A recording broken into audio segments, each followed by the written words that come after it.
IPL से RCB की ban की खबर में सिर्फ अफवाह है या फिर सच्चाई है, ये अब बीसीसीआई ने खुद बताई है। जी हां, आरसीबी के विक्ट्री परेड में भगदड़ और भगदड़ से 11 लोगों की मौत के बाद कानून तो अपना काम कर ही रहा है, लेकिन अब बीसीसीआई इसमें सख्त दिख रही है।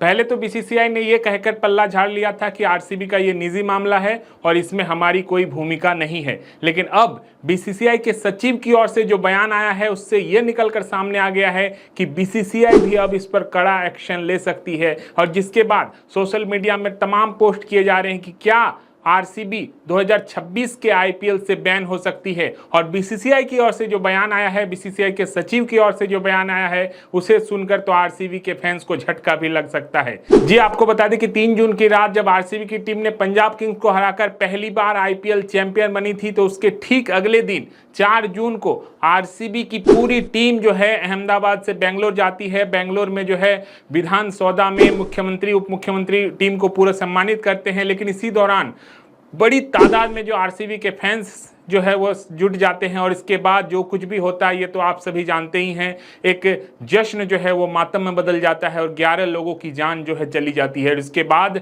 तमाम तरह के जो है आरोप केएससीए यानी कि कर्नाटक स्टेट क्रिकेट एसोसिएशन पर मढ़े जाते हैं, आरसीबी पर मढ़े जाते हैं, खिलाड़ियों पर भी जो है सोशल मीडिया पर तरह तरह की कमेंट और टिप्पणियां की जाती है। लेकिन इसी बीच केएससीए के जो है 2 अधिकारी हैं वो भी जो है इस्तीफा दे देते हैं।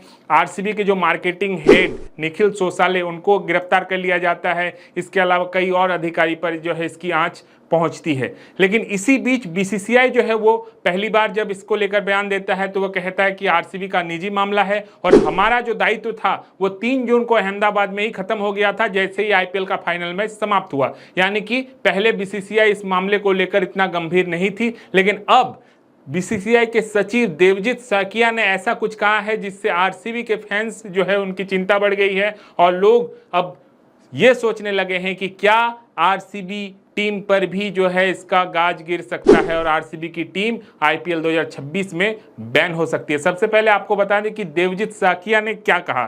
देवजीत साकिया पहले कह रहे थे कि आरसीबी का निजी मामला है जिसमें बीसीसीआई का कोई हाथ नहीं है, लेकिन अब उन्होंने अपने बयान से पलटते हुए कहा है कि यह जरूर आरसीबी का निजी मामला था, लेकिन बीसीसीआई भारत में क्रिकेट के लिए जिम्मेदार है। हम यह सुनिश्चित करने की कोशिश करेंगे कि भविष्य में ऐसी घटनाएं ना हो और इसके लिए जो भी एक्शन लिया जाना चाहिए वो लेंगे। यानी कि अब बीसीसीआई इस मामले को लेकर ज़्यादा सख्त हो गई है।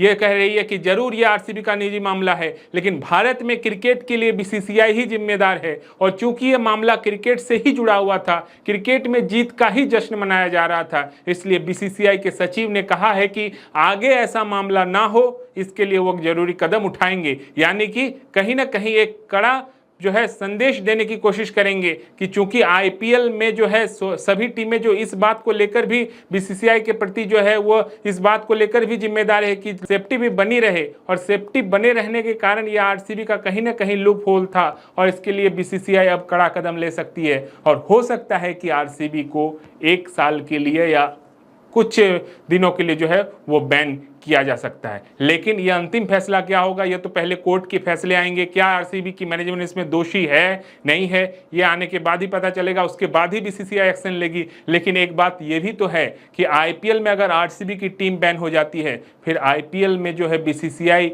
इस बात को लेकर भी सोचेगी क्या एक कोई कठोर फैसला नहीं हो जाएगा, क्या आईपीएल के जो है पॉपुलैरिटी पर इसका असर नहीं पड़ेगा। क्योंकि आरसीबी की एक बड़ी फैन बेस है और आरसीबी की बड़ी फैन बेस होने के कारण आईपीएल का एक बड़ा रेवेन्यू आरसीबी के होने और ना होने पर भी असर पड़ेगा। इसको आप ऐसे समझ सकते हैं कि वर्ल्ड कप अगर हो और उसमें भारत की टीम ना हो, तो फिर आप समझ सकते हैं कि वर्ल्ड कप का असर क्या पड़ेगा, उस वर्ल्ड कप के रेवेन्यू पर क्या असर पड़ेगा। ठीक वैसा ही अगर आईपीएल हो और आरसीबी की टीम ना हो, तो फिर आईपीएल के रेवेन्यू पर क्या असर पड़ेगा। इन तमाम चीजों को सोचेगी बीसीसीआई भी और कदम तो कुछ जरूर उठाएगी, लेकिन वो कदम कितना कठोर होगा नहीं होगा ये आने वाला वक्त ही बताएगा। लेकिन कुल मिलाकर अभी ये स्थिति है कि पहले कोर्ट का फैसला क्या आता है, क्या इसमें केएससीए दोषी है, क्या आरसीबी का मैनेजमेंट दोषी है, क्या कोई और दोषी है, कोई थर्ड पार्टी था जो इस अरेंजमेंट को देख रहा था। तो कुल मिलाकर कोर्ट के फैसले पर ही निर्भर है। लेकिन अभी ऐसा कुछ भी नहीं है कि बीसीसीआई आरसीबी को बैन ही करने जा रही है। हो सकता है कुछ बड़ा जुर्माना लगाकर भी